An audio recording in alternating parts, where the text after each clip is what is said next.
Graça e paz da parte de Deus Pai e de nosso Senhor Jesus Cristo. Graça é um favor que eu não mereço e que você não merece. E paz. Paz em qualquer circunstância. Em qualquer circunstância. Porque Jesus está do seu lado e do meu lado. Não estamos sós. Qualquer problema que você tiver, tente. Vá derramar a sua alma perante Jesus. É o que nos diz Filipenses. Ore a Jesus, suplique a Jesus e agradeça, porque Ele está cuidando de você. Seleção e comentários de textos bíblicos. Mateus capítulo 17. A transfiguração.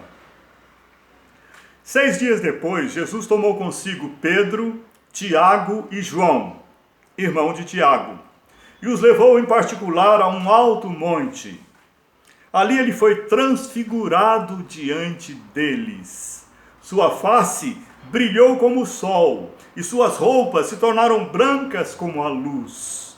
Naquele mesmo momento apareceram diante deles Moisés e Elias, conversando com Jesus. Então Pedro disse a Jesus: Senhor, é bom estarmos aqui. Se quiseres, farei 3 tendas, uma para ti, uma para Moisés e outra para Elias. Enquanto ele ainda estava falando, uma nuvem resplandecente os envolveu, e dela saiu uma voz que dizia: Este é o meu filho amado, de quem me agrado. Ouçam-no. Ouvindo isto, os discípulos prostraram-se com o rosto em terra e ficaram aterrorizados. Mas Jesus se aproximou, tocou neles e disse: Levantem-se, não tenham medo.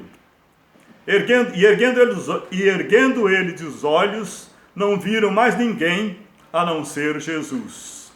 Enquanto desciam do monte, Jesus lhes ordenou: Não contem a ninguém o que vocês viram, até que o Filho do Homem tenha sido ressuscitado dos mortos. Os discípulos lhe perguntaram: Então por que os mestres da lei dizem que é necessário que Elias venha primeiro? Jesus respondeu: De fato, Elias vem e restaurará todas as coisas. Mas eu lhes digo, Elias já veio e eles não o reconheceram, mas fizeram com ele tudo o que quiseram. Da mesma forma, o Filho do Homem será maltratado por eles. Então os discípulos entenderam que era de João Batista que ele tinha falado. A cura de um menino endemoniado. Quando chegaram onde estava a multidão, um homem aproximou-se de Jesus, ajoelhou-se diante dele e disse: Senhor, tem misericórdia do meu filho. Ele tem ataques e está sofrendo muito. Muitas vezes cai no fogo ou na água. Eu o trouxe aos teus discípulos, mas eles não puderam curá-lo. Respondeu Jesus: Ó geração incrédula e perversa, até quando estarei com vocês? Até quando terei de suportá-los? Tragam-me menino. Jesus repreendeu o demônio. Este saiu do menino que, daquele momento em diante, ficou curado. Então os discípulos aproximaram-se de Jesus em particular e perguntaram: Por que não conseguimos expulsá-lo? Ele respondeu: Porque a fé que vocês têm é pequena. Eu lhes asseguro que se vocês tiverem fé do tamanho de um grão de mostarda, poderão dizer a este monte: Vá daqui para lá, e ele irá. Nada lhe será impossível. Mas esta espécie só sai pela oração e pelo jejum.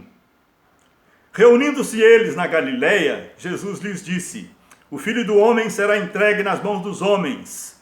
Eles o matarão, e no 3º dia ressuscitará. E os discípulos ficaram cheios de tristeza. Os discípulos perguntaram a Jesus: Por que não conseguimos expulsar o demônio?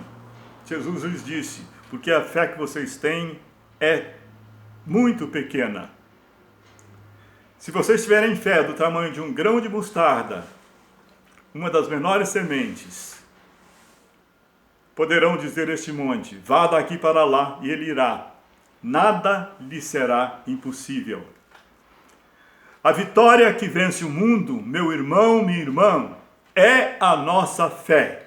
É a nossa fé. E a nossa fé, como a dos discípulos, precisa ser aumentada muito mais do que as deles. Muito mais do que a deles. Porque Jesus disse que nós faremos obras maiores do que ele fez. Por quê? Porque ele enviou o seu Espírito que habita em nós, que mora em cada um dos verdadeiros cristãos, dos servos de Deus na face da terra. Os muitos milhões ou bilhões de seres humanos cristãos carregam Deus dentro de si. Deus pode fazer a sua obra no mundo inteiro ao mesmo tempo. Basta que tenhamos fé. E para ter fé é necessário conhecer esta palavra, é necessário entesourar esta palavra no coração e pronunciá-la com a nossa boca. Meu amado, minha amada, nós estamos aqui para agir com fé no poder do Espírito Santo de Deus, no poder do sangue e do nome de Jesus, para fazermos a sua obra, para agradarmos a Deus. O imposto do templo. Quando Jesus e seus discípulos chegaram a Cafarnaum, os coletores do imposto de 2 dracmas vieram a Pedro e perguntaram: o mestre de vocês não paga o imposto do templo? Sim, paga, respondeu ele. Quando Pedro entrou em casa, Jesus foi o primeiro a falar, perguntando-lhe: o que você acha, Simão? De quem os reis da terra cobram tributos e impostos? De seus próprios filhos ou dos outros? Dos outros, respondeu Pedro. Disse-lhe Jesus: então os filhos estão isentos. Mas, para não escandalizá-los, vá ao mar e jogue o anzol.